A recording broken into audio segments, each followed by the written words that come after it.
Hello, Archie Dunlop here with Talking Astrology with Archie on Friday, September the 19th, 2025. Today, Venus changes sign. It moves out of Leo and into Virgo.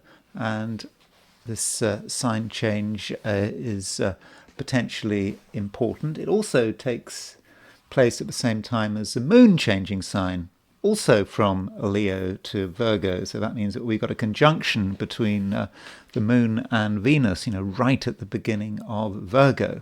And I will be talking about all of that in this video.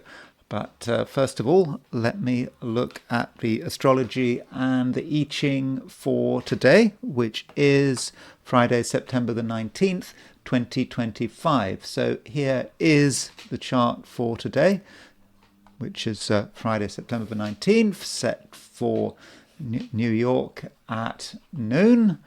And don't forget to like and subscribe if appropriate. So at noon in New York, the moon and Venus, you can see, are at our early Virgo, very early Virgo. The moon is at 1 degree 56 minutes Virgo. And so the moon enters Virgo at 1:23 in the afternoon London time. So if you're in the Americas, then pretty early in the morning the moon enters Virgo. So if you're in the Americas, it's a moon in Virgo day. If you're in Europe or Africa, then the first part of the day the moon is in late Leo. Then it moves into Virgo. And yeah, if you're in Australia or New Zealand, well, it won't be until the end of the day and perhaps into tomorrow that the moon moves into Virgo. Now, the moon, when it moves into Virgo, straight away makes a conjunction to Venus. And the time of the moon and Venus changing sign, it's very close to one another. I mean, London time, the moon moves into Virgo at 1:23 p.m.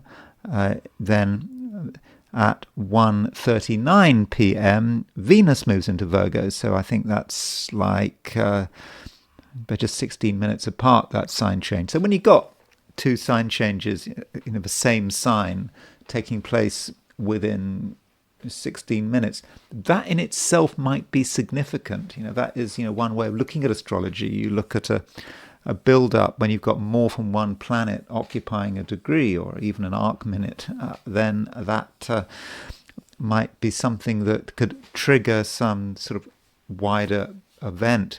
And so the moon makes a conjunction to Venus, and then it moves on to make a square of Uranus. Now, moon square Uranus does happen quite often, but because the moon and Venus are conjunct, I think that moon square Uranus is going to be particularly important. And one thing I'm thinking about is maybe that the new moon on August the 23rd, at the end of August last month, which was at 0 degrees 23 Virgo, is in some way going to be triggered.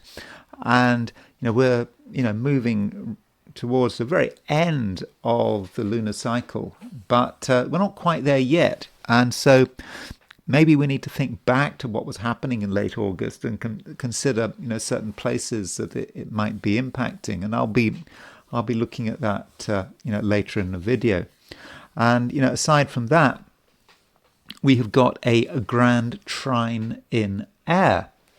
And I talked about this Grand Trine to some of the signs yesterday, I think to Capricorn and Aquarius. But Uranus and Pluto, we already know, are in trine. I mean, they are in quite close trine. You see, there's Uranus and Pluto. They're only 7 arc minutes separating that trine between Uranus and Pluto. And then Mercury is coming along and trining both planets. So Grand Trine in air, I think that is, quite a major configuration. And, it's in air signs, so that tells us perhaps something about its nature. It's perhaps working in the realm of ideas, thoughts, and a lot of ideas are flowing, and people are perhaps playing with ideas. But it's also quite inspiring. You've got these two transpersonal planets, Uranus and Pluto, coming together by trine, and that they are triggering Mercury. So you could say that the transpersonal is able to work at the level of the personal, via Mercury, the planet of communication. And so some of us might have some great ideas, that might just come to us, ideas which may at first sight seem, not particularly reasonable or realistic. They might be plain fantasy, but if we give it some thought, maybe something really is going on. And if you look at this Grand Trine in more detail, remember we just had Mercury opposition Neptune. Well, we've got a kite. So here is the kite. So a kite is a configuration in astrology where you've got a Grand Trine and you've also got an opposition and two sextiles. So there is your Grand Trine, but Mercury on the corner on one of the corners of the triangle is opposition Neptune, and Neptune is sextile Pluto, and Neptune is sextile Uranus. And you could also argue that Saturn is widely connected with this kite configuration. So that kite, with Neptune's involvement, it is very, very transpersonal. I just talked about Uranus and Pluto, but you throw in Neptune. I mean, Neptune is making sextiles to Neptune and Pluto, so we may be getting a real sense, of the way things are moving. And, it might be a good time for us to sort of tune into the universe. What is the universe telling us? And if you have any sort of artistic abilities, now is, a great time to, create something amazing, or not just art, also poetry. And, you might think, oh, well, ChatGPT can write wonderful poetry, but ChatGPT is not going to be moved by this Grand Trine, but by the transcendental power of this Grand Trine. And I think that this really is, quite a major configuration. Turning to the situation in Australia and New Zealand, and so here's the chart set for noon on 19th, but set for Sydney as a representative of Australasia. You can see that the moon is in Leo, so that does mean that if you are in Australasia, all this stuff about moon in Virgo, it doesn't really apply to you. So the moon moving into late Leo, starting to make a conjunction to Venus, and maybe that conjunction to Venus, if you are in Australasia, is the main aspect. And that conjunction between the moon and Venus is taking place on Regulus, and so it might be a great time to see how much you can influence other people, to really enjoy your power. And if you want to get in contact with important people, then now might be your chance with Venus conjunct Regulus. And so there is a bit of a difference, but you've still got that Grand Trine in air signs. It doesn't matter where you are. Mercury is moving towards a trine of Uranus, trine of Pluto. So if you are in Australia and New Zealand, as everywhere else, you have got the Grand Trine and air signs to perhaps motivate and inspire you. And then there is the heliocentric picture. Now, one thing I kind of just forgot to mention just now, which isn't related to the heliocentric picture, but I better mention it now, and is, of course, the fact that Venus is exactly conjunct Regulus, the royal star. Regulus, I think, is about 0 degrees 11, 0 degrees 12 Virgo at the moment. And Venus conjunct the royal star, that may well be about fortunate connections, being able to interact with important people, and don't forget your own importance. Maybe you'll just come over as being someone who carries weight. Although it's kind of interesting, when I looked at Vivian Robson's description of Venus conjunct Regulus, that's Vivian Robson, the Fixed Stars and Constellations in Astrology, he wasn't particularly positive about it. Venus on Regulus, well, you have to remember that Regulus does have a slightly two-edged nature. It can be about rapid rises and rapid descents. I mean, that's one thing that is often said about it. And Robson says about Venus conjunct Regulus, many disappointments, unexpected happenings, violent attachments, trouble through love affairs. Now, I'm not quite sure why he's so negative about it. My guess is that Regulus is quite a dramatic star. I mean, it's often regarded as the most important favourable fixed star there is. Certainly William Lilly puts great emphasis on Regulus, and it's kind of the opposite of Algol. Algol is the really difficult star. Regulus is a great star, and he, as far as he's concerned, whatever touches Regulus benefits. So I'm sure William Lilly would, if he saw Venus conjunct Regulus, would think that was good, certainly in a horary chart.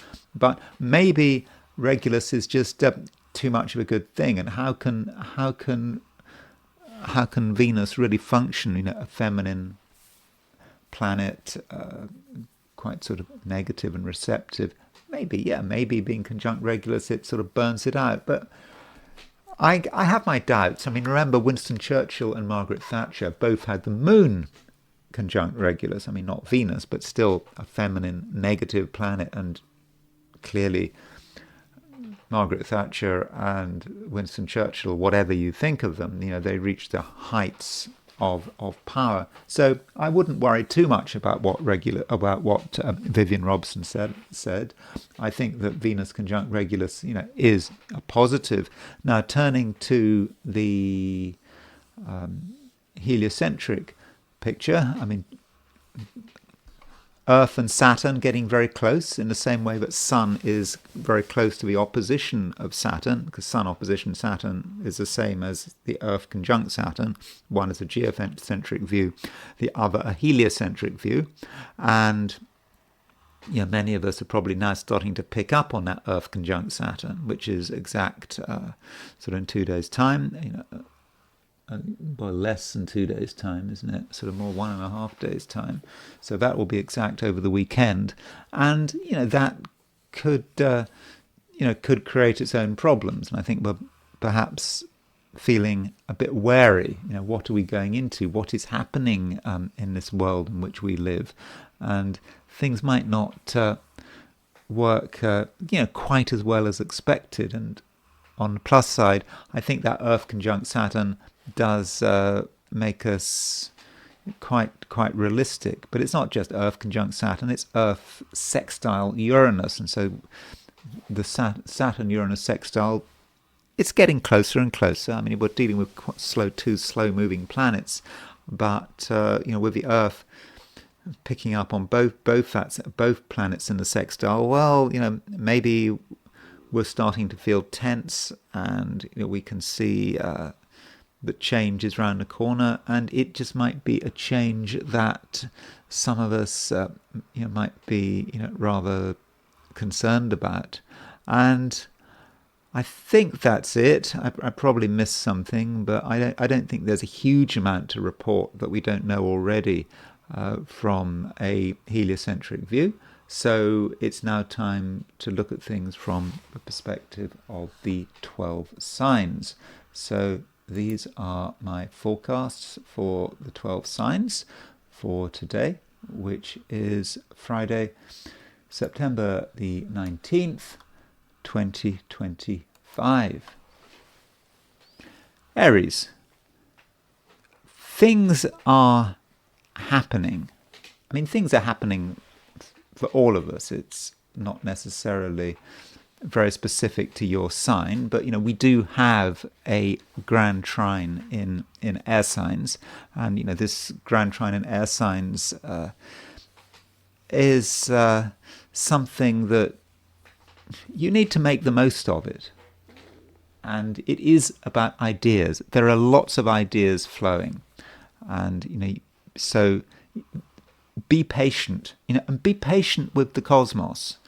And the reason I'm saying this is, as an Aries, you want things to be simple and direct, and you want to just take action, and you want to be spontaneous.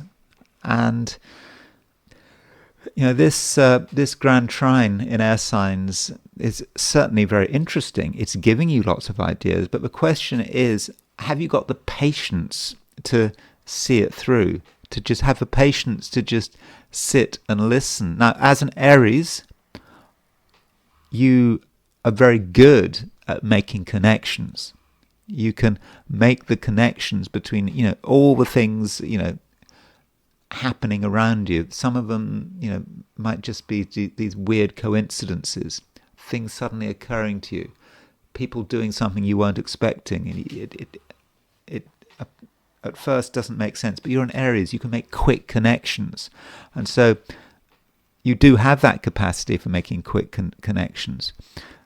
But the problem is that if you look at what's happening, we have a situation where there are no personal planets or even social planets in fire signs. When I say personal planet, I'm talking about Sun, Mercury, Venus, and Sun, Moon, Mercury, Venus, and Mars. When I say social planets, I'm talking about Jupiter and Saturn. So there are no personal or social planets in fire signs. This has just happened because Venus has left Leo. And okay, the first part of the day, Venus might be in Leo, but Venus is quitting Leo, and so you might feel that there's all these possibilities, but where is the action? Where is the spark? And as an Aries, you want to do something immediately. You want to do it quickly, and it just might take longer than expected, and you might have to give yourself time to think about it, or sort of give other people time.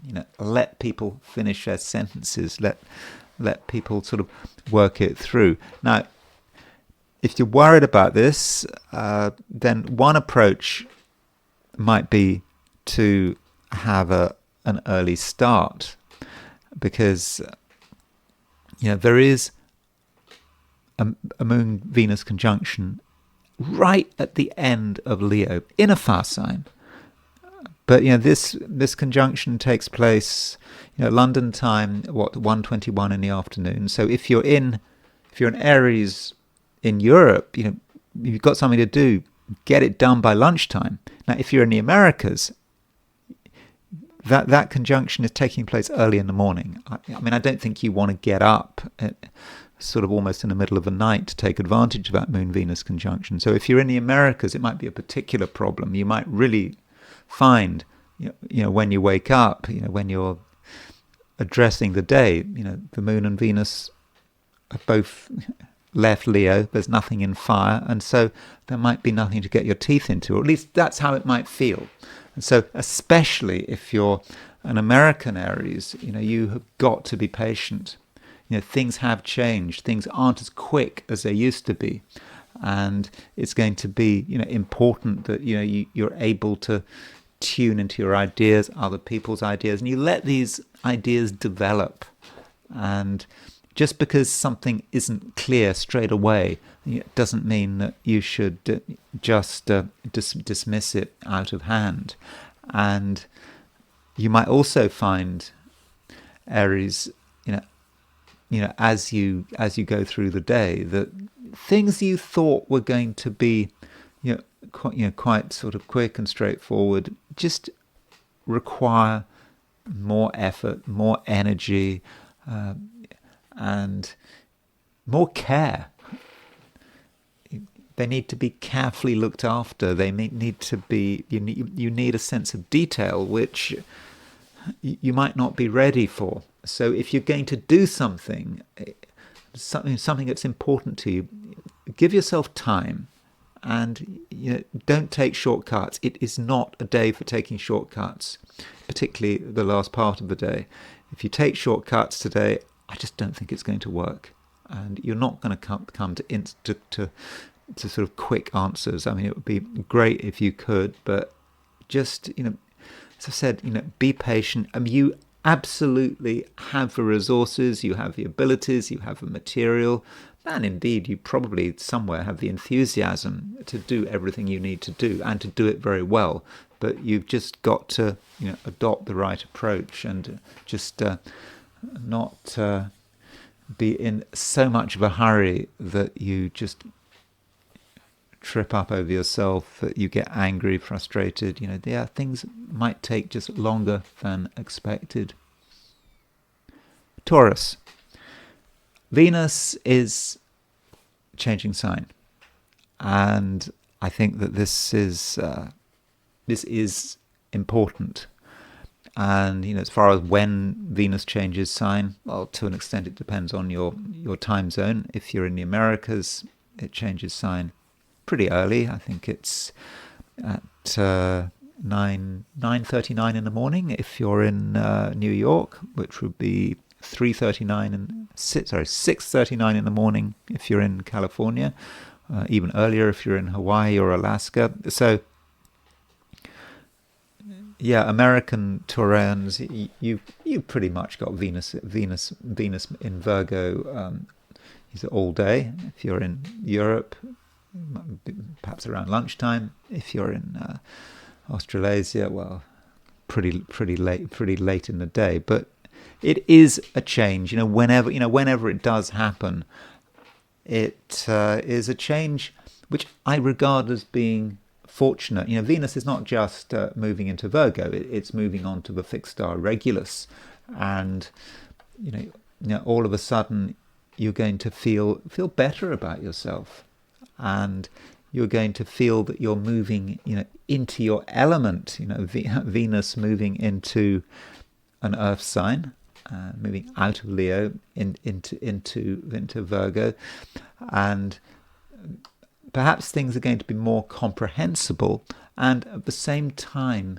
you yourself could find that you are in a way braver, more ready to be experimental, and also not so afraid to show off who you are and what you can do, and you will do a good job.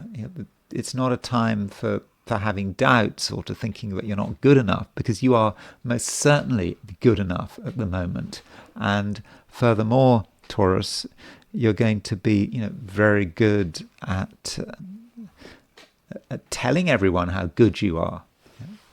You don't have to hide your light under a bushel. Absolutely not. And so do have confidence. And of course, it's not just Venus moving into Virgo, conjunct Regulus. It's also the Moon. So there is a Moon-Venus conjunction. Okay, the precise Moon-Venus conjunction actually takes place right at the end of Leo, but they're about to move into Virgo, and so it is a time when Taurus, you can be creative, but not in some sort of vague kind of way. You can be creative in a way that is very precise. You can really look at the details that matter, and you really understand them, and it all comes together. And what's also good about today is like the last few days, is that you're going to be very good at talking about yourself, talking about what is important to you. And if something really matters to you, there's no need to hold back. You can tell people why it matters to you, and even why your approach is better than their approach. And indeed, some Taurians might find that a sort of a latent competitive streak comes out into the open. And if you are in a competitive situation, then I think that it's a time when you can certainly win. Now, you might say with Venus moving into Virgo that, hold on, Venus is your ruler, but Venus is moving into its fall. I mean, the Venus is exalted in Pisces, so it's moving into Virgo. So Venus moving into Virgo, but isn't that a bad thing? Your ruling planet in a fallen sign. Well, I wouldn't be too worried about that. I mean, there's one thing to point out is that Venus rules the earth signs by day, not by night. So you could say that it's a time when you're going to be at your strongest by day. So if you've got something important to do, then perhaps you should try, if possible, to do it during the hours of daylight. Another thing to point out is that Venus is in Virgo. Of course, Venus is in Mercury's sign, and Mercury is in Libra, which is Venus's sign. In other words, Venus and Mercury are in mutual reception. So although Venus is fallen, it has dignity. It has real dignity. I mean, it has dignity by triplicity. Certainly by day. By night, it doesn't have that dignity because the moon rules the earth signs by night. But it has kind of half and half dignity by triplicity, but it's also got dignity through the mutual reception with Mercury. But if I were to give you one warning with Venus in Virgo, it would probably relate to other people and how you treat them. Not just today, but through the whole period when Venus is moving through Virgo, and Venus moves through Virgo. Venus stays in Virgo until I think 13th, 14th of October, something like that. 13th, 14th. So Venus moves into Libra on the 13th, 14th of October. So between now and sort of early mid-October, when you're with other people, try not to be too transactional. There is a transactional side to Virgo, to Venus in Virgo, and it may be that privately you are really thinking about how you benefit from a particular relationship, from a particular connection, and you might find that you keep thinking about money, where money is something inappropriate. You're trying to be nice to someone, and you ideally when you're with people, you do things out of the kindness of your heart. You're not thinking about any reward or any return, but still that there might be something transactional, and it's just very important that you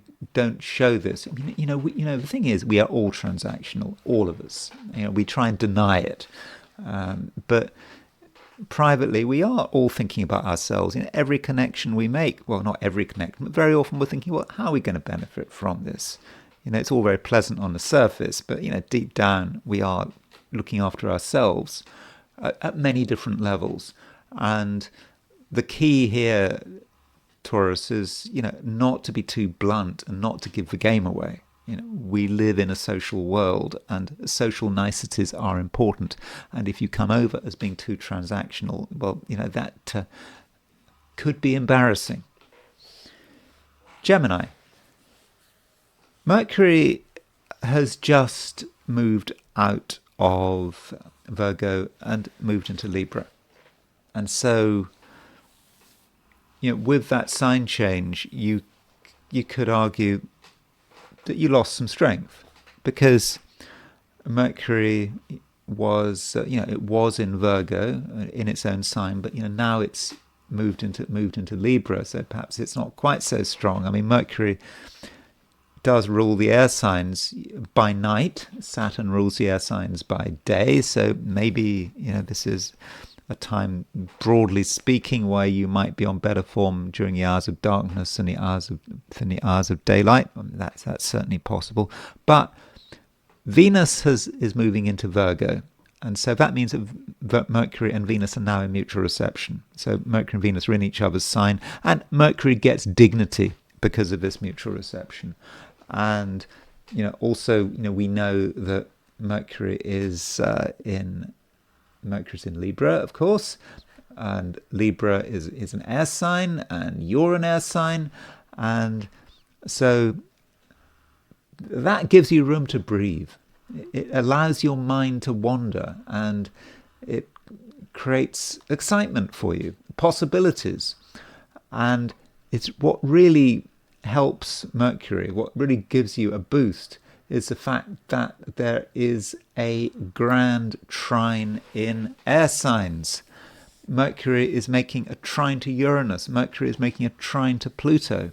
And additionally, you could argue that it's a kite, because Mercury is also opposition Neptune, and Neptune is sextile Pluto, and Neptune is sextile Uranus. So, everything is coming together. And Gemini, this can make you very inspired. It can put you in touch with something larger than yourself.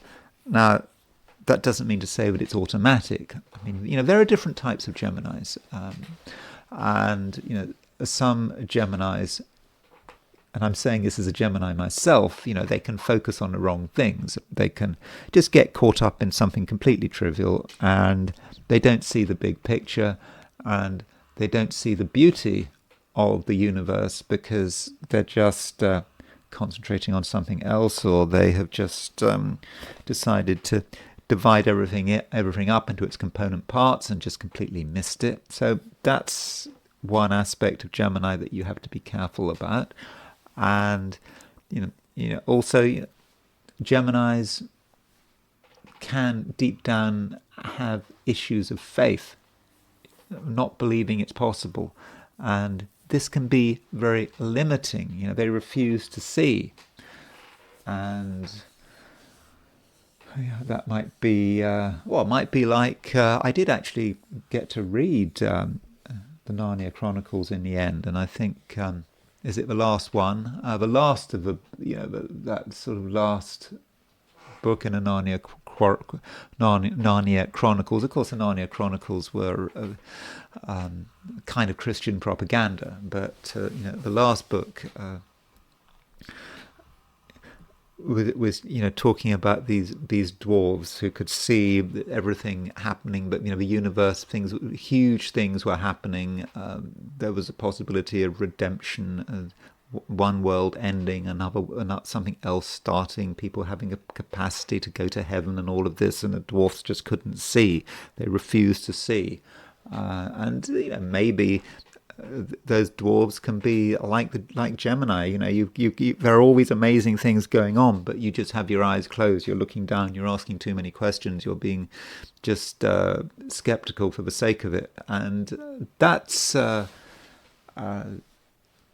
is something to be wary of. And this Grand Trine in air signs, which does affect Mercury, your sign, you should be very much tied up with it. And so maybe Gemini, it's a time where as far as possible you should be suspending belief. Is that the right word?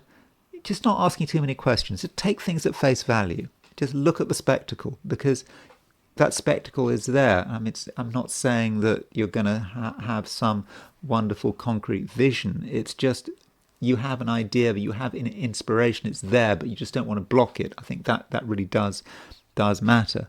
Although we can just look at this Grand Trine in air and reduce it to its component parts. Mercury trine Uranus, Mercury trine Pluto. Mercury trine Uranus does give you some great ideas, and Mercury trine Pluto allows you to be very persuasive. If something is important to you, and you want to get people to listen, you can speak with great power and conviction, and people are going to pay attention to you. And so, Gemini, it shouldn't be a sort of a trivial day. I think it's a day when you need to sort of elevate yourself as much as you possibly can. Cancer. The moon is changing signs. It's moving through late Leo and into Virgo. And so it might be that today, rather depends, where you are. If you are in Australia or New Zealand or East Asia, then the moon is going to be in Leo, all day, or pretty much all day, and the moon will be making a conjunction to Venus. And so, if you are in Australasia, then that Moon-Venus conjunction is going to sort of be quite powerful. I mean, I think it's going to be quite powerful wherever you are, but I think it could be particularly strong if you are in Australasia. But even if you're in America, in the Americas, you can't really avoid that Moon conjunct Venus. I mean, that's what you start the day with. And Moon Venus conjunction, it's a great aspect, and it allows you to to be yourself, to focus on your priorities. And if you're in a position where money matters, then I think that you're going to be quite good at looking after your own interests. And also, if discussions need to be had about money, or if you need to talk to someone about money, then I think it should be more straightforward than you had expected. So that's a Moon conjunct Venus. If you're in the Americas, well, it might be slightly different, because the moon is moving into Virgo, and you won't be really feeling the moon in Leo. And I think that the financial side of things, if you're in the Americas, is not going to be quite as strong. I think that you're going to have other priorities, and you're perhaps going to just be able to, broadly speaking, enjoy yourself in whatever way you might want to. I mean, the moon moving through Virgo, it's a sign that you, Cancer, get on pretty well with. Cancer, Virgo, it's two signs that have really no conflict with one another. And so, things can be, pretty straightforward. And so it doesn't look like being a bad day, Cancer, wherever you are, whether you're in Australia or New Zealand or the Americas. But there is still a sense that you're moving from one thing to another. That one thing is coming to an end, and now you're moving into something else. And because of that, you might find that there are times when you want to, look after yourself, not be completely crowded out by other people and their concerns. And there is this Grand Trine in air signs. I think this Grand Trine in air signs does matter, for everyone. I think it's an aspect that is, or a series of aspects, which is very inspirational. And it's important, Cancer, that you're able to be inspired by it. And how do you tune into something which is beyond yourself? And the best way to tune into it is to make sure that there is as little clutter as possible. You don't want to have disturbances. You don't want to have the mundane world imposing too much into your life. And so perhaps one of the better ways of dealing with the day would just be to make sure that you had a clear space, that you had room to breathe, and that you didn't have people, getting in your way, disturbing your concentration, because there is something quite amazing out there, and perhaps it's something that only you can realize and understand. Now, as the day progresses, it might be a good idea to think about the new moon that happened at the end of August. So there was a new moon August the 23rd at 0 degrees Virgo, and being a Cancerian, you're possibly more sensitive than average to the lunar cycle, and this lunar cycle is coming into play again because the Moon Venus conjunction is conjunct the degree of the new moon. And so what this might mean, Cancer, is that something you have been thinking about working on since the end of August suddenly comes into play again. Perhaps you'd given up on it. Perhaps you thought that something wasn't important. Perhaps someone had made a promise quite a few weeks ago, nearly a month ago. They made a promise. They said they were going to do something, and nothing hurt. You didn't hear anything more about it. But something relating to the end of August might suddenly crop up again. And I think in a way that is favourable, not necessarily. It might be something that you thought you'd escape from, but now you've got to deal with it. I mean, I don't want to be too negative about that. I think that is just a possibility. And so, do think back to this whole lunar cycle that started on August the 23rd.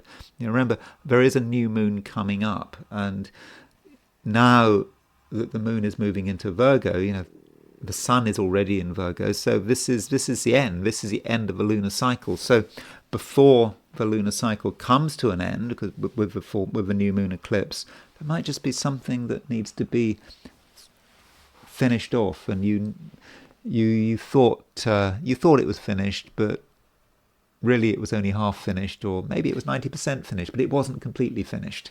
And so Cancer, do what you need to do, and something might happen which just reminds you that you haven't got something done. It's not completely sorted out, and something just needs to be resolved. But don't worry too much about it. I think you've got what it takes. Leo. There are things going on. There's always things going on, but the Leo season is, I'm afraid, very much over now. The Moon and Venus are leaving Leo, and so it was good while it lasted, but perhaps in some respects it's a relief to have those planets out of Leo, because when you had those planets, when you had Venus moving through Leo, of course you've just not so long ago you had the Sun moving through Leo, and it did put some pressure on you. There were things you perhaps felt that you had to do, that you were expected to do. You didn't necessarily want to do them, but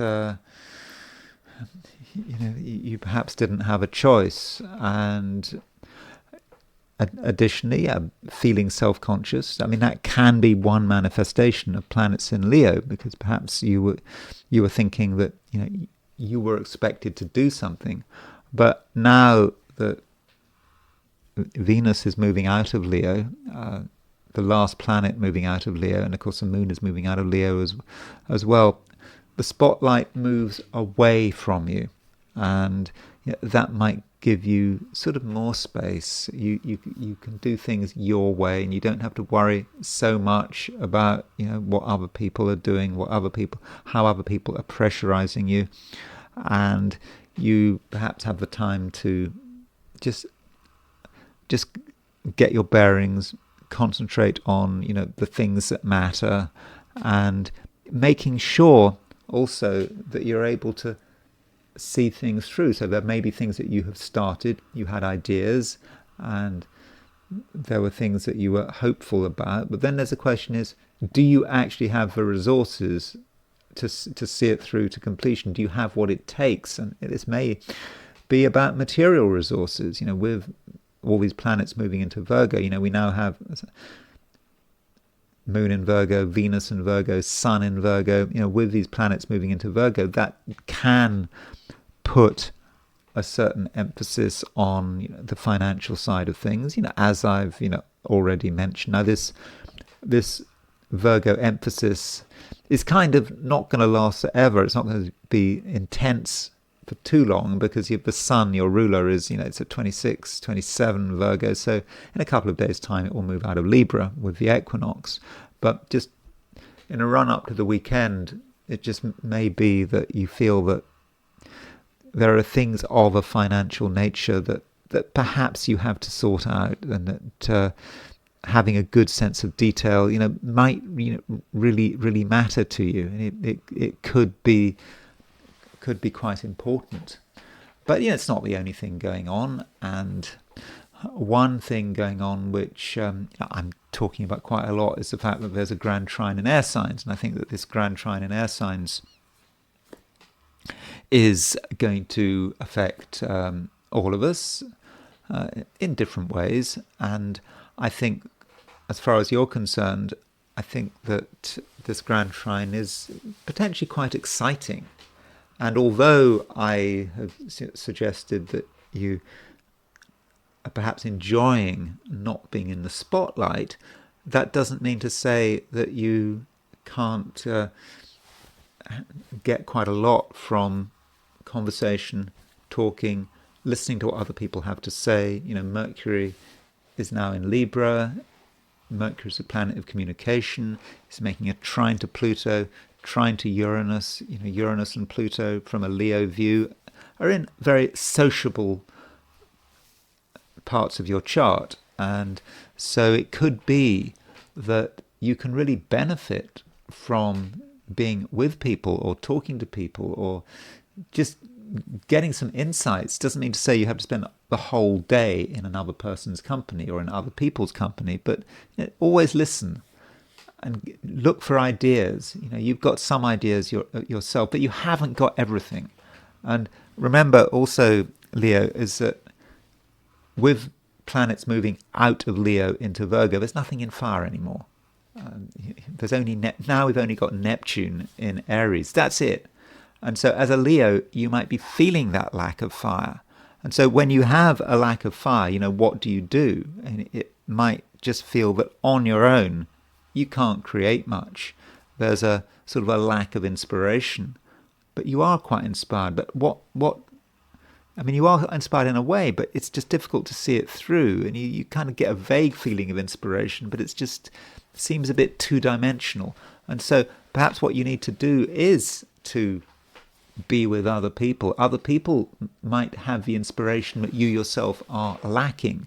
And, don't doubt anyone. People can come up with amazing things. People who you thought couldn't come up with amazing things can. And, don't forget the people you know and trust. Don't forget the people you see all the time, but perhaps you'd underestimated them. Just talk to them, even observe them. And through the right interactions, Leo, you can start to see things in a new way, in a way which, as I've already said, could be very inspiring and can sort of move you to a new level of consciousness and awareness. Virgo. Mercury perhaps is the planet we need to focus on. Mercury is your ruler, and there are things going on involving Mercury. To be specific, there is a Grand Trine in air signs, and I think that this Grand Trine, really does matter. It should matter. Okay, if you ignore the Grand Trine in air signs, then nothing bad is going to happen, but it might be a sort of a wasted opportunity, and you might be sort of denying yourself sort of knowledge and inspiration, the capacity to just be aware of a sort of something new, a sort of a new realm, that could have a spiritual dimension. And so if we break down this Grand Trine in air signs, we've got Mercury trine Uranus, and we have got Mercury trine Pluto. So Mercury trine Uranus, we can look at this trine in several ways, and we don't have to be completely spiritual about it. We can be quite down to earth. Mercury Mercury trine Uranus might relate to your ambitions. Don't forget Uranus is in Gemini. Gemini is an ambitious sign for you, Virgo. And so with Mercury trine Uranus, you might just have sudden ideas, ideas about how you can be successful, perhaps new ways of enriching yourself, and it might seem, really, very compelling. Now, ideas on their own aren't of much value. I mean, we all have ideas. You could say that ideas are a penny a dozen, but at least the ideas are there. And to be more specific, these ideas might have an uncertain source. It could be that at some level, Virgo, you are tuning into the universe. Something is finally reaching completion, and it's there. So it might be about a new trend that, obviously the world is changing all the time. Tastes change, society changes, and you have a chance to be in tune with a trend, and that might mean that you can take advantage of it. And it might relate to your work, it could relate to business, or it could relate to nothing at the moment. You might feel you have nothing, but then you have an idea and you think, well, there might be an opportunity to sort of do something with this idea. And so I think that is something to really focus on. And also Mercury is trine Pluto. And so perhaps Mercury trine Pluto gives you the ability to work hard on something, to regard something as being important and worthy of your effort.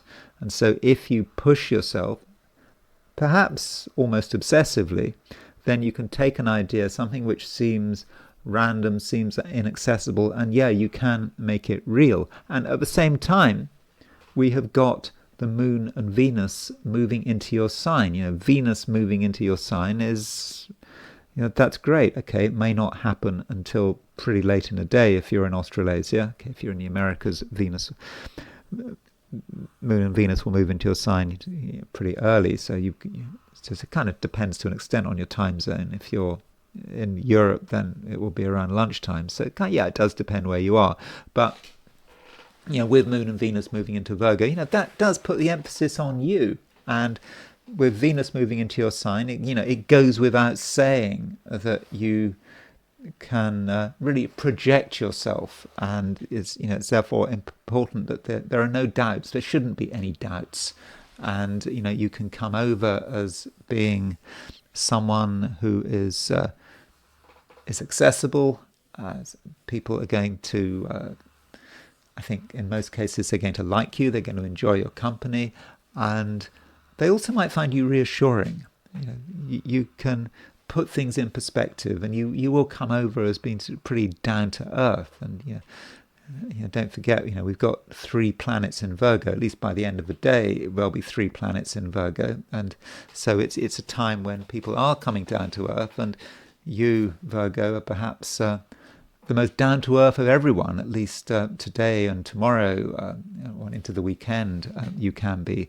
So Virgo, a lot of things happening, and if you handle it right, I think that today could be in its own way quite spectacular. It might not feel spectacular at the time, but when you think about what you might be able to start today, you might look at it as something of a new beginning. And don't forget, we've got a new moon coming up, a new moon over the weekend. This is the second new moon in Virgo. So if you feel you've missed your first new beginning, you've got another new beginning. So Virgo, it's looking pretty good as far as I can see.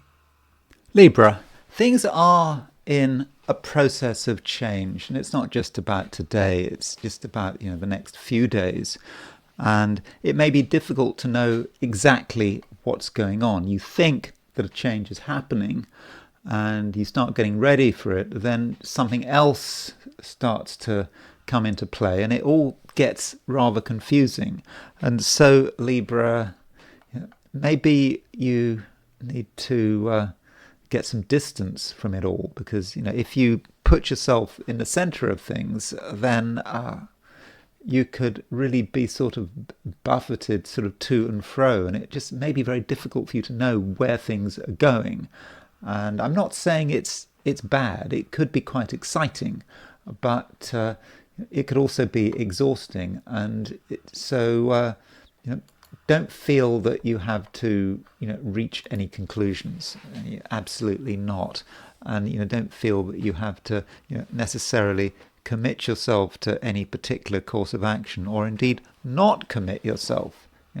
Part of you might see things and it just might seem just too much, and you may want to say no. Another part may think that you've got to show some interest, but which way do you go? And why is this problem happening? I mean, it's not even a problem. It's just turbulence. And one thing we do have taking place today, I mean, you could say the main event is Venus moving into Virgo. So Venus has been moving into Libra, moving through Libra, which has been all well and good. Libra and let's get this right. Venus has been moving through Leo. So Venus has been moving through Leo. That's great. And then Venus moves into Virgo, and that is certainly a change. Venus is your ruler. And so when it moves into Virgo, suddenly your priorities seem to change, because Virgo is an earth sign. Perhaps you suddenly feel that you have to take certain things more seriously, and perhaps in a recent past you thought it was just good enough to give things a go. You didn't have to take things too seriously. You didn't have to get things 100% right. And now with Venus in Virgo, you're thinking, oh well, maybe things are more difficult than you'd imagined, that you can't take half measures, and that you have to do things properly. And that may raise issues about commitment. Can you make that kind of commitment? And you might feel that the safest thing to do is to retreat with Venus moving into Virgo, and perhaps retreat until October. When does Venus move into Libra? Well, yeah, Venus is moving into Libra eventually. Venus moves into Libra on October the 13th or 14th. So that's certainly something to be looking forward to. But it's not October. It's still September. And while Venus is moving through Virgo, you might feel that there are just other things to do, and that might be the easiest approach. Yet we get conflicting energies going on here. It's true that Venus is moving into Virgo, but Mercury has just moved into Libra. And I think that Mercury moving into Libra is just as important as Venus moving into Virgo for you. And so that happened, I think it was yesterday. Was it yesterday Mercury moved into Libra? Or was it the day before? I think it was yesterday. And Mercury and Venus are in mutual reception. And so they're in each other's signs. And so Mercury is well placed. I think Venus is well placed. And Mercury in Libra is, telling you to be forthright. You don't want to be completely forthright. You're not a complete extrovert, at least at the moment you're not, but because, the Venus is moving into Virgo, Moon is moving into Virgo, that does give you a seriousness and a reserve, but there are certainly plenty of exciting things going on that you want to interact with, that you want to talk about. And Mercury, while it's moving through Libra, is making a trine to Uranus, and it's making a trine to Pluto. And I think that those two trines can turn you into quite an exciting person. You can speak with enthusiasm and even with excitement, and you can also be quite persuasive. And that might tell us something also about Venus moving through Virgo. Perhaps with Venus moving into Virgo, through Virgo, you're able, if you so wish, to be ever so slightly devious. You can get a good understanding of human nature, other people's motivations, and perhaps now with Mercury trine Pluto, you can use this understanding, not just today, but perhaps over the next few days, to make things happen, your way. So although it is a really quite a confusing time for you, where it may be just really difficult to know which way, how things are going to end up, where the dust is going to settle, although that is a problem. Again, I don't know if it really is a problem. In spite of all that, you are able to take advantage of it, because what you experience, you might think it's just you experiencing it. Other people are experiencing it as well. Other people are feeling quite similar to you, but maybe you are at the center of things and you perhaps feel that you're in the eye of a storm. But being in the eye of a storm does have an advantage, because if you play it right, you can be quite controlling about it. And, Libra can be a very manipulative sign. Some Librans are very powerful, as I often like to remind you. I'm not going to list the usual Libran politicians. I'll give you a break from that. But absolutely, you can have an impact, and the things you say will be taken seriously, and you can speak with power. And if something isn't right, then you can tell everyone about it, and they will listen. And if you're feeling angry, then you're going to be able to articulate this anger, not in a crazy way, in a way that just people will take seriously. Scorpio. The Moon and Venus are changing sign, and so they're leaving Leo and they're entering Virgo. So that might mean that some of your focus changes. I think that recently some Scorpios have been very focused. They've been very fixed in their attention, and I think that could have got some good results. It's important to be single-minded, and not to just go in lots of different directions. I think that can just be exhausting, and at the same time it can be pretty useless. If so, your discipline has hopefully served you well. But now that the Moon and Venus are moving into Virgo, things are changing. Perhaps things are becoming more diffuse.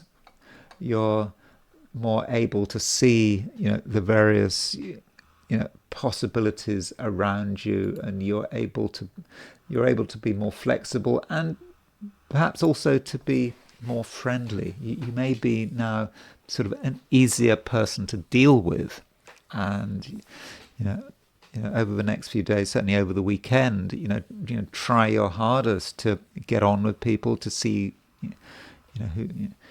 who is available, who you want to talk to. Perhaps being able to sort of benefit from other people's company, and don't believe that you have got all the answers. I mean, you probably have got most of the answers, but you haven't got all the answers, and it would perhaps be a good idea to listen to other people and see what they've got to offer. And if you're in Australasia or Asia, perhaps Europe to a lesser extent, then the Moon is, well, no, I think that first part of the day, even in Europe, the Moon is making a sextile to Mars. It's making a conjunction to Venus, and there may be moments in a day where you can really find that you can get on with someone, understand someone, for whatever reason. If you're in the Americas, maybe not so much. It might require a little bit more effort, but there may be just someone who you have a chance to really relate to. And overall, regardless of where you are, Scorpio, you just come over as someone who is clever, and you're able to share what you have. Again, regardless of your time zone, you can share and articulate what you have, what you're good at, and you can sort of take things beyond. You can take things to a new level. So if you are good at something, perhaps you've only used this skill in one context, and perhaps now it's a time to use it in several different contexts and to be open and honest about it. That's important. Sometimes Scorpios, as we've discussed, sometimes you like to hide things. You don't want to be boastful. You might even think that if you were to show off, you'd be in some way weakening yourself. You want to keep your abilities to yourself. But I don't think that's a good idea. I think you need to share, and you need to share for everyone's benefit, including your benefit. And so, Scorpio, I think the main thing today is that there is a change of gear, and it's not all about you. It's not all about your focus, your particular, maybe selfish focus. It's not all about that. I think you have to go beyond. You have to sort of reach out and not be too precious about what you know and what you can do. And if you take that approach, I think today should be fine. And additionally, we've got a Grand Trine and air signs. Now, this Grand Trine and air signs is quite subtle for you. I don't think that you sort of immediately feel it, but it just could be, Scorpio. But when you are on your own, the times when you're on your own, doesn't matter what's going on. Every Scorpio does need some space. They do need time on their own. But when you are on your own, you're just aware that there's something else going on, because it is very cosmic, this Mercury trine, this Grand Trine in air signs. It does involve Mercury and of course Uranus and Pluto, and it just might give you some new insights. And Scorpios are quite good at picking up on their insights and putting some flesh on them, and I think that you might start to really understand the way things are moving. So not necessarily a simple day, but I think it can be quite constructive and even spiritually fulfilling. Sagittarius. We are in a situation where there is some elemental change. So what's happening is that we had two planets in Leo. We had the Moon and Venus in Leo. And so they're leaving Leo. They're moving into Virgo, and over the course of the day, you're going to find that the fire in the sky is diminishing, and by the end of the day, there's going to be no fire in the sky unless you count Neptune and Chiron. And when you're dealing with sort of elemental balances, you need to focus on the personal and social planets, the original seven.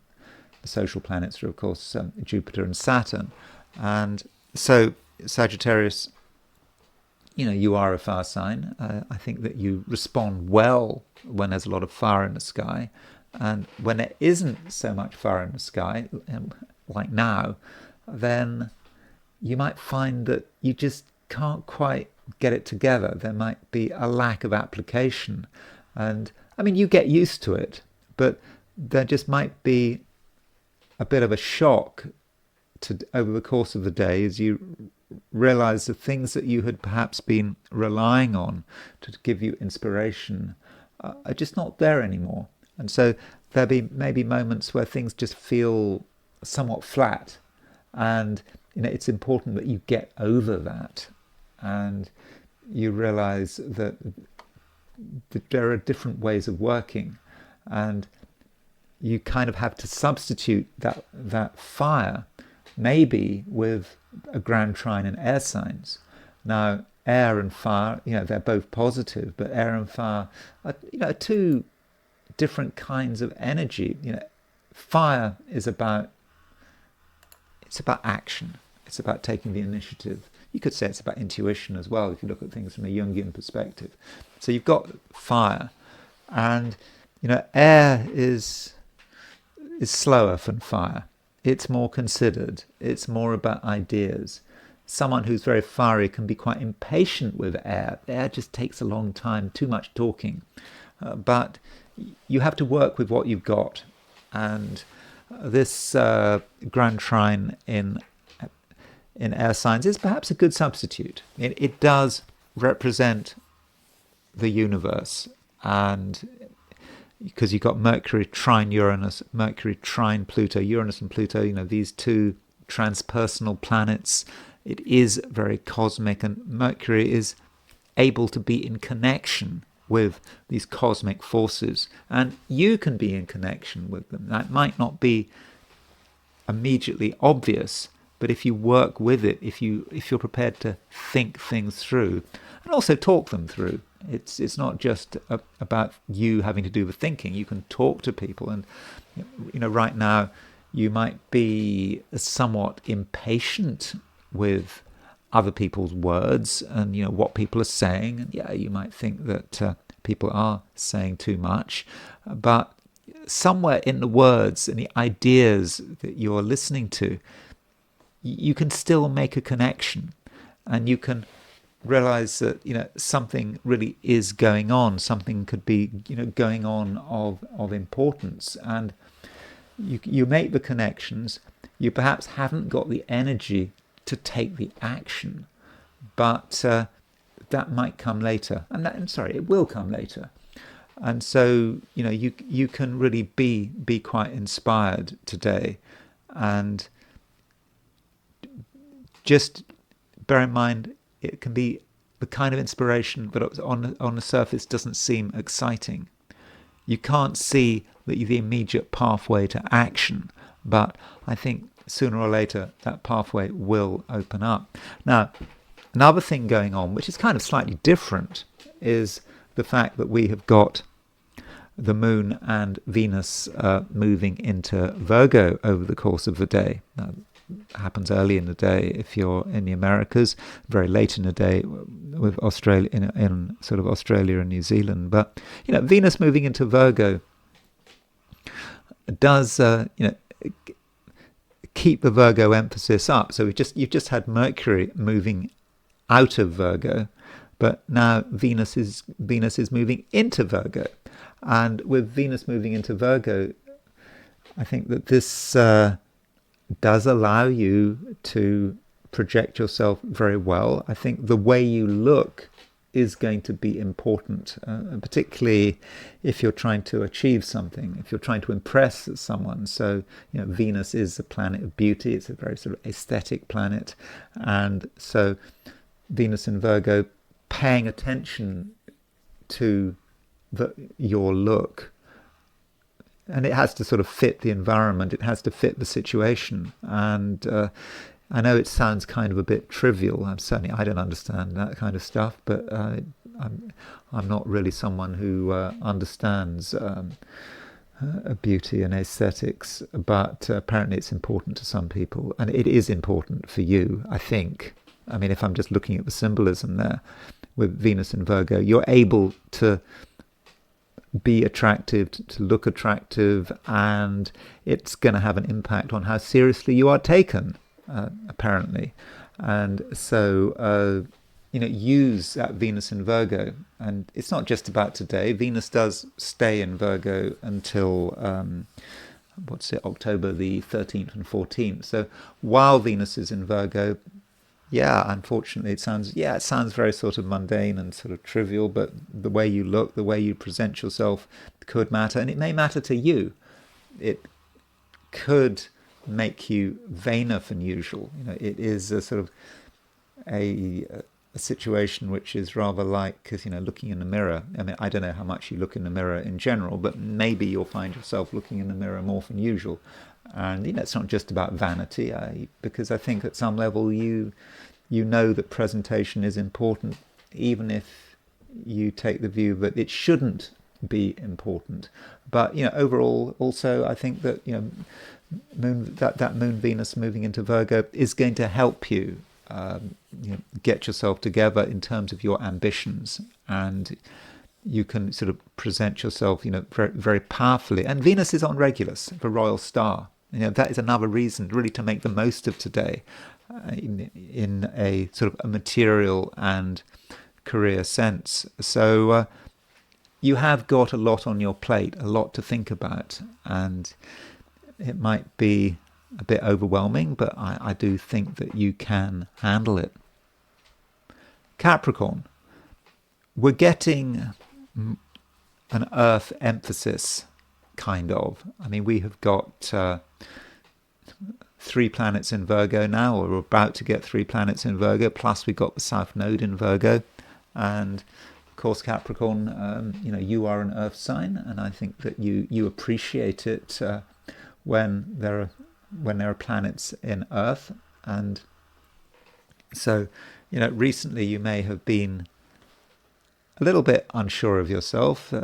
You weren't quite sure how to ground yourself, or perhaps how to make sense of what was going on around you. Other people were doing their things you didn't necessarily approve, and you had ideas, but these ideas were taking time to develop. But now, with the Moon and Venus moving into Virgo, I think that things are becoming clearer, and you're getting a better idea about how things are working out and the way things should be. And it's perhaps a time when you feel that you need to have a set of principles that are grounded in reality. You don't want to sort of drift off into speculative thinking, but you still need to have an overarching view about the way things are and the way things should be.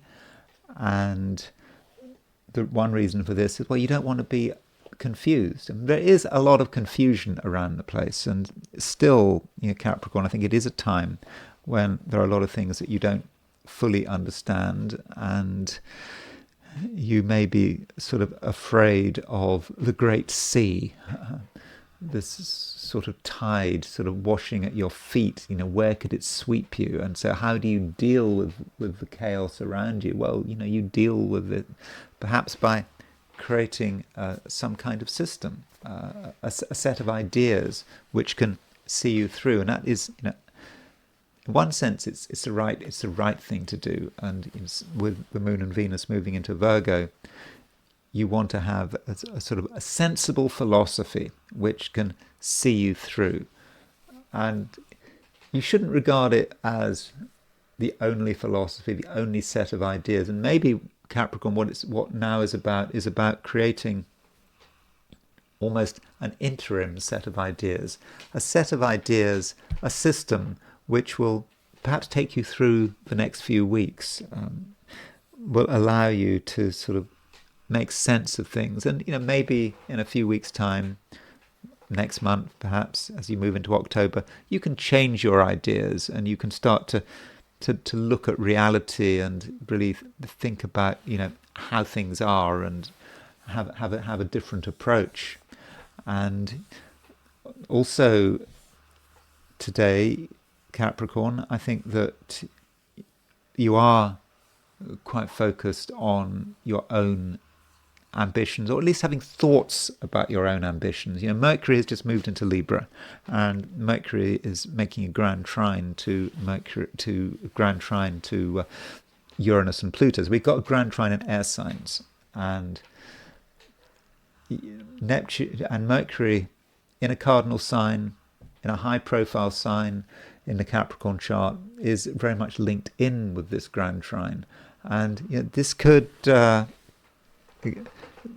give you the motivation to really start to make some sort of big movements. Mercury is trine Pluto, and Mercury trine Pluto could manifest, Capricorn, as you thinking about what you are worth, what you deserve, how you should be rewarded. If you feel that the rewards are not good enough, then now might be a time when you can take action to make sure that people take you seriously, and that, one way of being taken seriously is, well, to put it crudely, is to be paid enough. And additionally, Mercury is trine Uranus.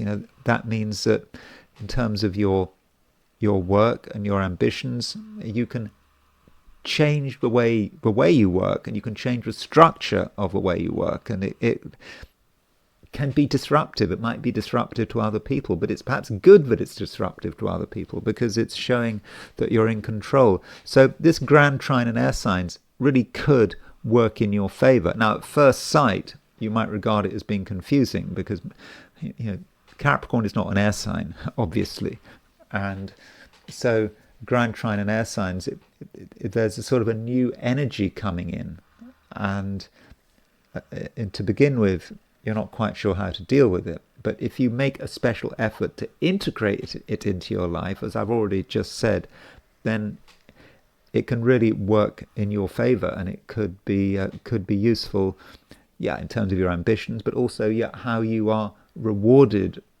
and because money does matter, and particularly now that we've got the Moon and Venus moving into Virgo, moving into Earth signs, and it's just important you are respected, and getting paid enough is an important part of that respect. Aquarius.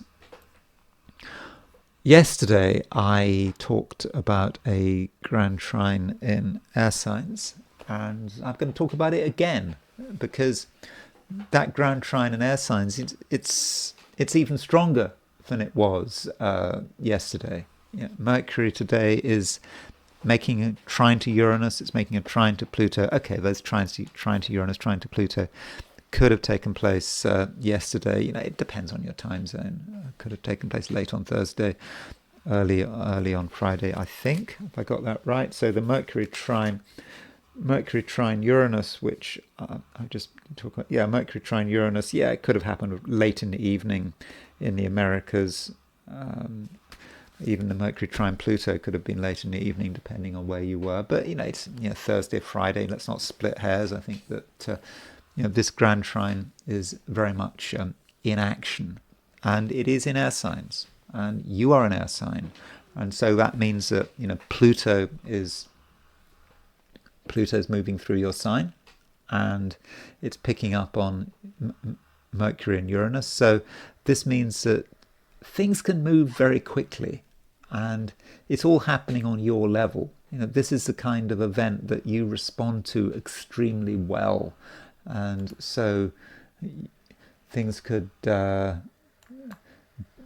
be very inspirational for you. So if you have ideas, do make sure that you don't just discard them. I mean, ideas could happen quickly, and one reason that you might have so many ideas is because you're in touch with something beyond yourself. Yes, there is something going on outside. Maybe it's in the collective unconscious, however you want to conceive it. But you've got Mercury in Libra. Mercury in Libra is the way you perceive things. It's the way you understand things. It's the way your mind perhaps interfaces with the great beyond. And so you're picking up on a huge amount of information. And the question is, what do you do with it all? I mean, I think it's going to be difficult to take action, to actually turn theory into practice, but you can make a start.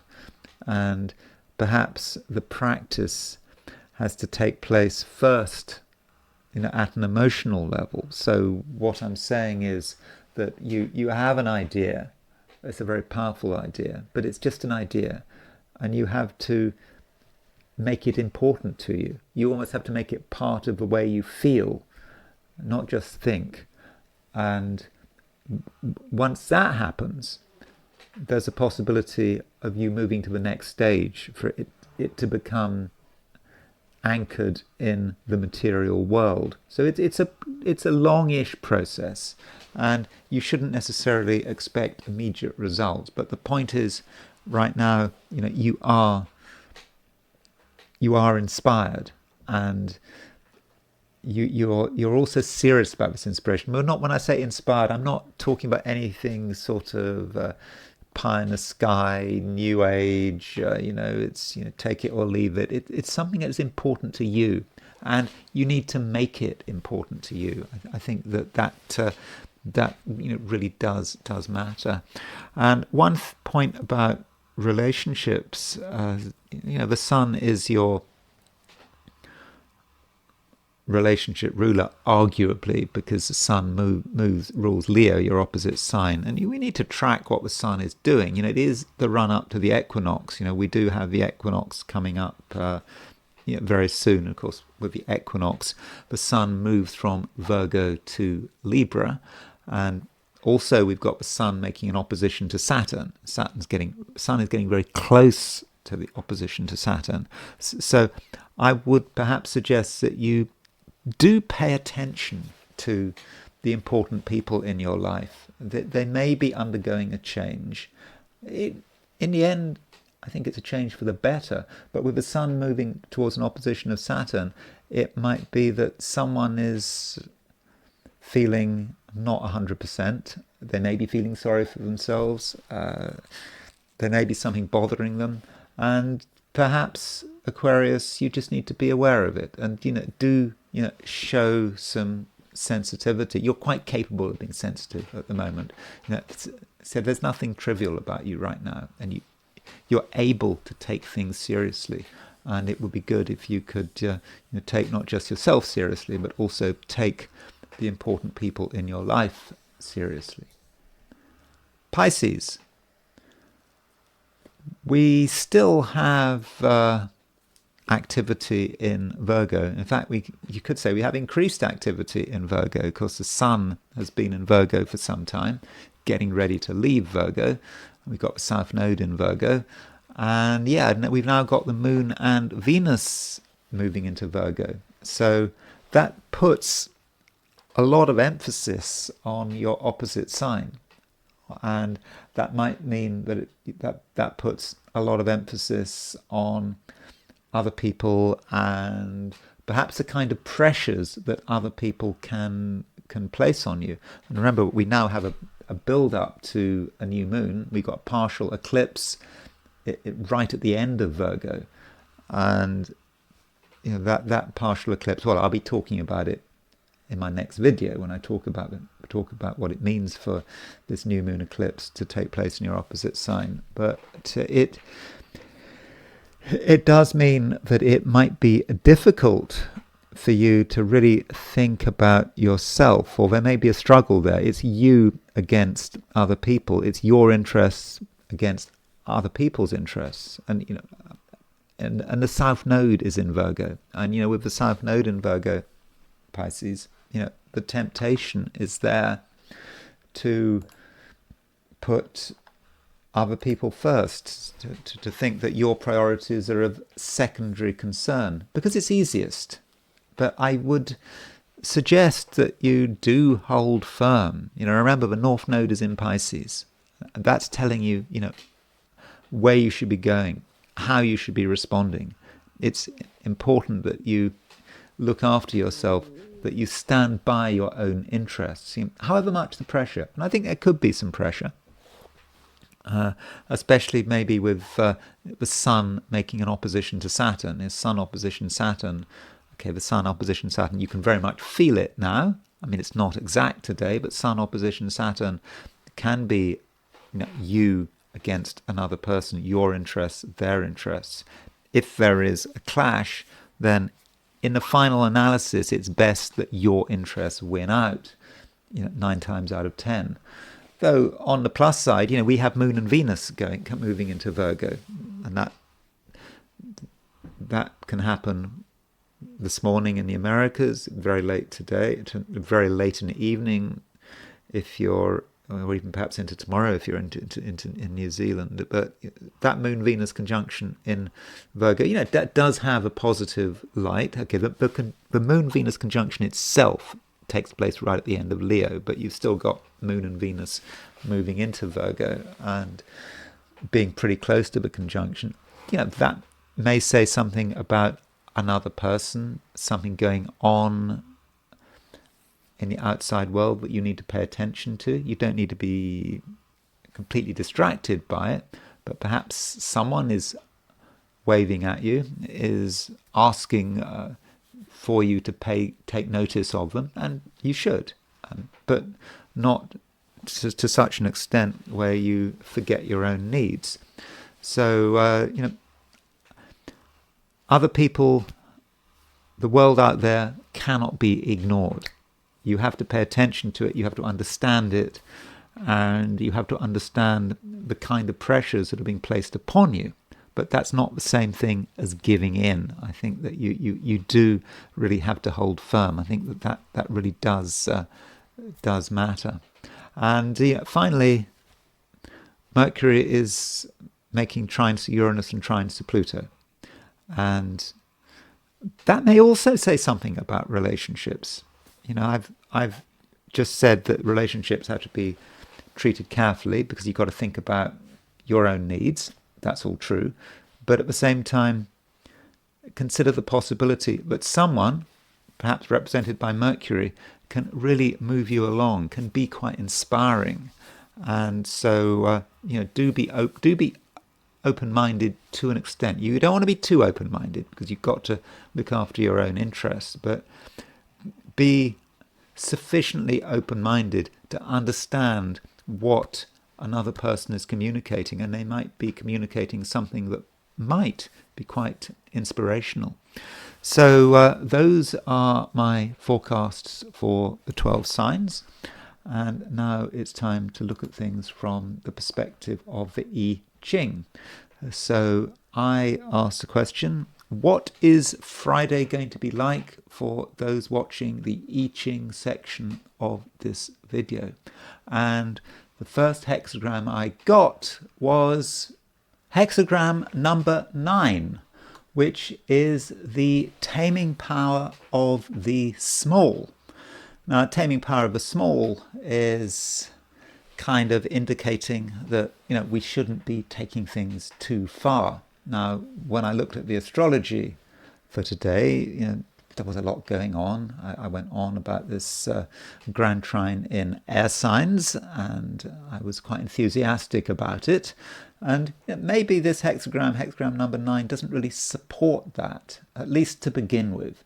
And tame power of a small is about restricting ourselves, not going too far, not getting distracted by things which are just completely useless. We could spend a lot of time just involving ourselves with some things which are just shouldn't be worthy of our interest, but we could still waste a lot of time. I kind of see this hexagram, maybe as some sort of rodent tearing things up, tearing bits of paper up, bits of straw, and it all sort of makes a mess. But what exactly is it doing? Okay, of course, in a rodent's case, it's probably got a good reason for it. It's building a nest or whatever. But we could just have this sort of activity, this restless activity that could be just going nowhere. And I think that is a possibility. And certainly we shouldn't get frustrated. We might do things because we just got to do something, but what is the point? Where is it all going? And we do need to restrict ourselves. And it's one of those hexagrams where the I Ching says, dense clouds, no rain. Is though you've got the clouds, you've got the rain clouds, you expect something to happen, but there is no rain. At least that's how this hexagram might be experienced, certainly at the beginning of the day. Now, there is a moving line. The fourth line moves. Fourth line from the bottom. And the fourth line from the bottom can warn of some kind of danger. A danger that we are very aware of, actually. We know that things aren't stable and that things could go wrong very quickly. So it's nothing that we're not aware of. And so, the question is, what do we do about it? And the I Ching is giving some quite clear advice on this. It's saying that certainly in the short term, perhaps we need to avoid the danger perhaps by submitting to authority, by kind of surrendering in some way. So if we're in a power situation where we're concerned about who has the power, short term it might be a good idea to sort of give in, let someone else make the decisions, doing what we're told, submitting to authority. And this is the I Ching, remember. The I Ching is quite into its hierarchies. And so the concept of submitting to authority is not something that's alien to the I Ching way of looking at the world. And I know that that's not so fashionable in 2025, and maybe we need to sort of update that to say, well, we can't be the initiator. Maybe we should let other people take the initiative and not feel that we need to be in the center of things. We mustn't be in the center of things. But this is just a temporary state. So the fourth line moves, we see there's a danger, we respond in an appropriate way, and the fourth line moves, and that takes us to a second hexagram. And the hexagram it takes us to is hexagram number 1, the creative. I mean, you can see that because if you knock out the fourth line, if you move that, you get a broken line moving to an unbroken line. That moves to a hexagram where all of the lines are unbroken. And of course, this is the first hexagram, and it is a new beginning, and it is very creative. It is about the cosmos. And now maybe we're starting to think about that Grand Trine in air signs, but perhaps the raw creative energy of that. Okay, it's not a Grand Trine in fire signs. Maybe I can't talk about it in terms of raw creative energy because it's in air signs, but still having sort of given in to something, perhaps having even submitted, that creates an energy of its own. And then we start to realize that things have changed and it is a new beginning. And because it's a creative, it's pretty formless. We can't say how this creativity is going to be working, but it is a new start. And everything is up for grabs. And so perhaps we have to think about what that creative energy is and where it's taking us. And I know that there are no planets in fire signs, at least as the day progresses, as the Moon and Venus move out of out of Leo into Virgo. There are no fire signs unless you count Neptune and Chiron in Aries. But in spite of that lack of fire, there is this creativity that we can really make things happen. And perhaps it relates to our ideas, not our ideas maybe. It's perhaps the ideas that are being transmitted to us by the cosmos, Grand Trine in air signs. And those ideas may be difficult to conceptualize, but we know that something is happening. We know that sort of intellectual inspiration is there, and we then need to think about what we're going to do with it. What is the next stage? And so, although I think that today starts on quite a negative note, I think that by the end things really are starting to move, and perhaps that is when we start to pick up on the full power of the Grand Trine in air signs. But I don't want to mix the astrology and the I Ching. I must make that clear. The I Ching is a separate oracle, and what we're talking about is perhaps some sort of acausal relationship, maybe. Is that the right word?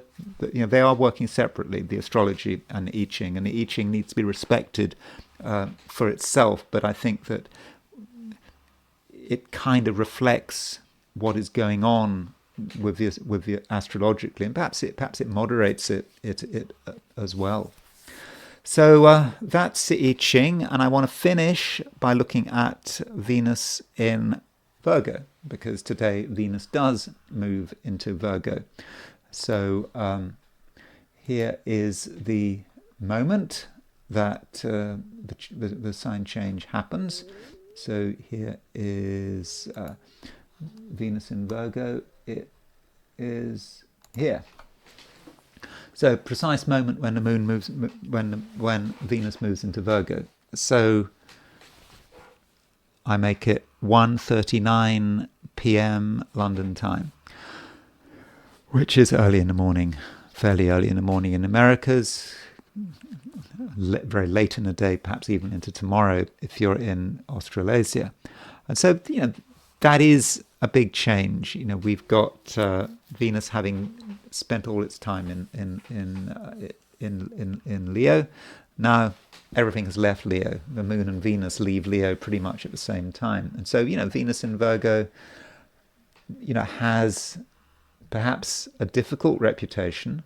Venus in Virgo is a placement that is, Venus is in its detriment, and it's, because Venus is exalted in Pisces, so it's in its detriment, and there is a view that Venus in Virgo can be quite transactional. Venus is supposed to be the planet of love, the planet of relationships, getting close to people just for the sake of it. But Venus in Virgo is always thinking about, where is the benefit? At least that might be a textbook view. And there is a certain association between Venus and Virgo and prostitution. that makes sense. It's a transactional relationship. And so people may be thinking about, how can any relationship work to another person's benefit, and who is going to benefit, and doing a cost-benefit analysis. But it's not all bad. The thing about Venus in Virgo is you've got a kind of contradiction here. Yes, it's fallen, but it's also in its own triplicity by day, because Venus rules the earthy triplicity by day, the moon by night. I know that there are different ways of allocating triplicity rulership. This is a system that was advocated by William Lilly in his book Christian Astrology, and I'm sure by many other astrologers. And so it does have dignity through triplicity, and additionally it's in mutual reception with Mercury. So Venus is in sign of Mercury. Mercury is in Libra. So Venus isn't as weak as it looks, and so Venus is looking strong, but it is in Virgo, and it is in an Earth sign, and so there is a practicality to Venus, and it can be about money and good financial management, and so that might be something to think about as we work out how best to use Venus moving through Virgo. Now, it is kind of interesting that the moon moves into Virgo at, as I said, at 1:23 in the afternoon London time. Venus moves into Virgo at 1:39 in the afternoon London time. So the moon and Venus are really close. So that point, 0 degrees Virgo, is really emphasized. And right now it's square Uranus. So we've got moon making a square to Uranus, and we've got Venus making a square to Uranus. Now Venus doesn't complete the square until I think tomorrow, but it's still there. And I think that there could be a moon Uranus, Venus Uranus feel today. Especially as it picks up on the new moon, the last new moon. So there was a new moon at the end of August, on August 23rd. And this new moon was at 0 degrees 23 Virgo. And, you could say that it's been quite a momentous time since new moon. Momentous, not necessarily in a positive way. From an astrocartography view, if we look at this new moon from an astrocartographical view and do an astromap, now these were all the points, all the places where this new moon was on the ascendant. If you follow this yellow line, and you can see how it went through pretty close to Lisbon. That was something I missed. I really should have spotted that Lisbon thing. And there was that funicular disaster, where the funicular fell down this hill that it was supposed to go up, and I don't know how many people were killed. Was it 15, 16, 17? A lot of people were killed there. And so that certainly happened. And going further east, this new moon was on the midheaven going through what looks like eastern Nepal. Now, if you set this chart for Kathmandu, it's not quite as close as it looks, but we have had real political problems in Nepal, and maybe that new moon did have an impact there. So what about now, right at the end of a lunar cycle? So the question is, as the lunar cycle is ending, and the fact that this moon Venus conjunction is just picking up on that old new moon. And so is it going to come back into life? I mean, is there going to be something else going on in Lisbon? I mean, I don't know, governmental crisis. It's Friday. I mean, does anything happen on Friday? And you think about Nepal. You also might think about Bengal, East and West Bengal. Of course, East Bengal is now Bangladesh, isn't it? So if you set the last new moon to Dhaka, the capital of Bangladesh, then you have the new moon on the midheaven, and it's possible that this Moon Venus conjunction just picks up on that new moon, and it might be relevant to Bangladesh, to Dhaka, or even West Bengal, because the capital of West Bengal is, the old name is Calcutta. I'm kind of so familiar to calling it Calcutta. I know what's it called? It's Calicut. I should know. Calcutta. But anyway, it's the setting for Calcutta, and forgive the imperialist name, but the old name. So if you set that chart for Calcutta, the new moon for Calcutta, you have that new moon is exactly on the midheaven. So with the moon coming round, it sort of does pick up on that chart. So maybe in sort of Calcutta and also Dhaka, the capital of Bangladesh, then there may be two places that one might want to consider. Additionally, this Moon Venus conjunction, Venus is of course hitting the horoscopes of NATO and Ukraine. There is Ukraine's chart. Ukraine has its sun at 0 degrees Virgo, 0 degrees 56 Virgo. It got its independence on August the 24th, declared its independence on August the 24th, 1991. And there is a NATO ratification chart with the sun at 1 degrees 7 Virgo, August the 24th, 1949. So Venus is moving on to the sun of Ukraine and of NATO, and so is the moon. And this is also picking up on that Uranus square. So we know that Uranus is square Ukraine's sun. We know Uranus is square NATO's sun. So things are stirring up, and in the last couple of days before the next new moon, maybe something will happen. That may be something to think about.